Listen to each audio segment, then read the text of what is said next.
You clicked on this video because you want to know the easiest way to make money while you sleep, right? So there are basically just two ways. It's either going to be the stock market or property. So in this video, I'm going to break down both options with real numbers and show you which one can actually make you the most amount of money while you sleep. By the end, you'll know exactly where to put your money so it works much harder for you. And this is what everyone dreams of. Passive income. Before we dive into some of the numbers, let's just set some context first. Historically, the S&P 500, which basically tracks the 500 largest companies in the US, has returned about 10 to 11% per year on average over a span of 50 years. That's pretty impressive. And that includes recessions, crashes, as well as bull runs. Now, property, on the other hand, in South Africa specifically, averages closer to around 5% per year in growth, and it seems much lower. But here's the cool thing about property. It isn't just about growth, it's about leverage, rental income, as well as your bond being paid down by your tenants. That's why property has been and will continue to be a pillar of wealth creation in South Africa. It works very differently to stocks. So for this video, my goal is to compare two optimistic but realistic scenarios. The first one being the S&P 500 compounding at 15% per year, which is much higher than the long-term average. So South African property, on the other hand, will work on around 3% growth per year, which in my opinion is a bit more realistic in majority areas in South Africa, and will also add the rental income as well as the principal pay down from your tenants. For both of these scenarios, we'll be investing 500,000 Rand, and I know not everyone has 500,000 Rand laying around. So later in this video, I'll work on a more realistic example, something that might be applicable to your specific situation. So let's start with the S&P 500. What happens if you put all 500,000 Rand into the S&P 500 today and you just let it grow for 10 years?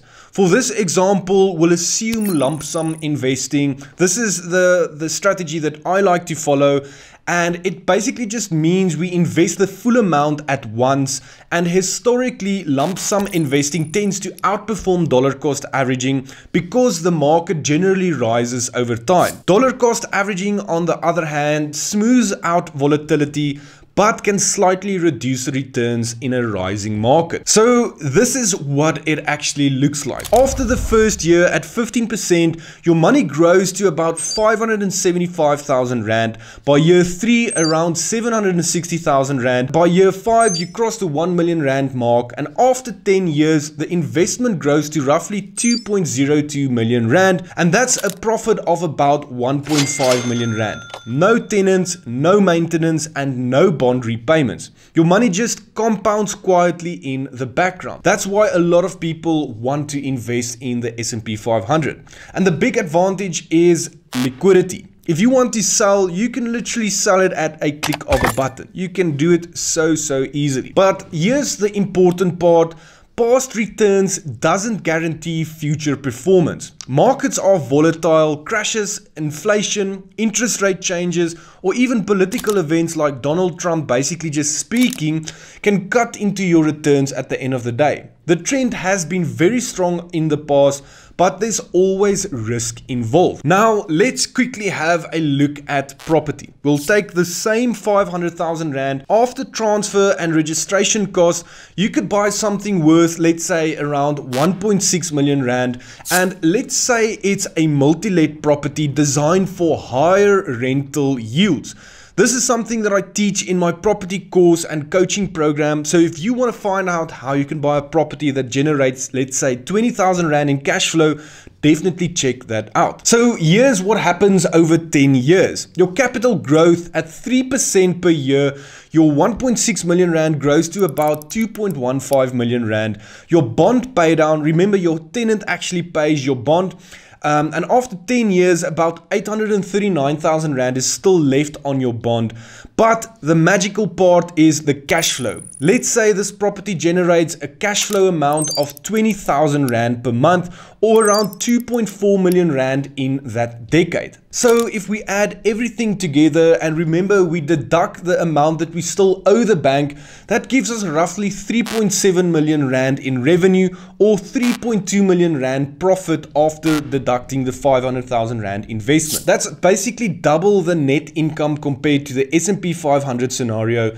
And this is why I love property, because you don't have to wait 10 years before you can actually benefit from your investment. You can start receiving cash flow from day one. So let's just say, for example, we don't have 500,000 Rand. You know, not everyone has 500,000 Rand laying around to start with. But let's say with 50,000 Rand, we can start either of these investments. So for example, a small 450,000 Rand property at 3% growth becomes about 604,000 Rand over 10 years.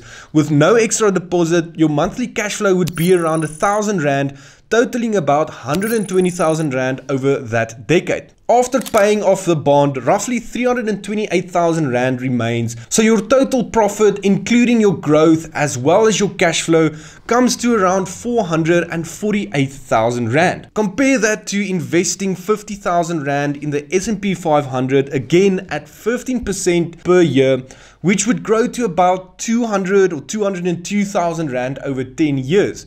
Even with a smaller starting amount, property gives you more control, monthly cash flow, and it's from day one. And you have a bigger long-term profit. So of course, both of these vehicles has risk involved. Stocks carry market risk because past returns aren't guaranteed, and markets can drop sharply, and taxes reduce your net returns at the end of the day as well.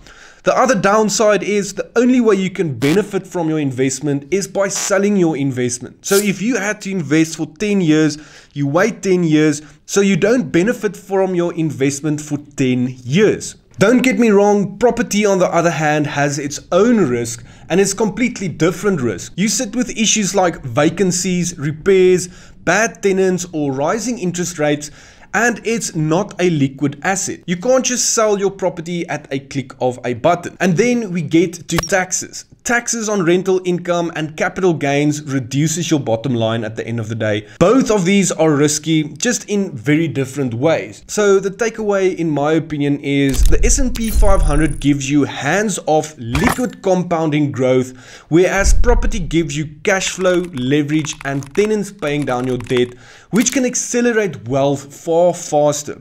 Both have a place in your portfolio, but if your goal is to turn 500,000 Rand into the biggest amount you possibly can in 10 years, property still has the edge, even at 3% growth. People all over the internet compare property with the S&P 500, but they use shitty property deals. So if you had 500,000 Rand today, where would you put your money? Into the S&P 500 for compounding growth, or into a proper multi-let property that generates cash flow and actually pays you from day one? I know exactly what I like to do, although I use both of these investments. Drop your answer in the comments, and don't forget to like and subscribe, and I'll see you guys in the next one.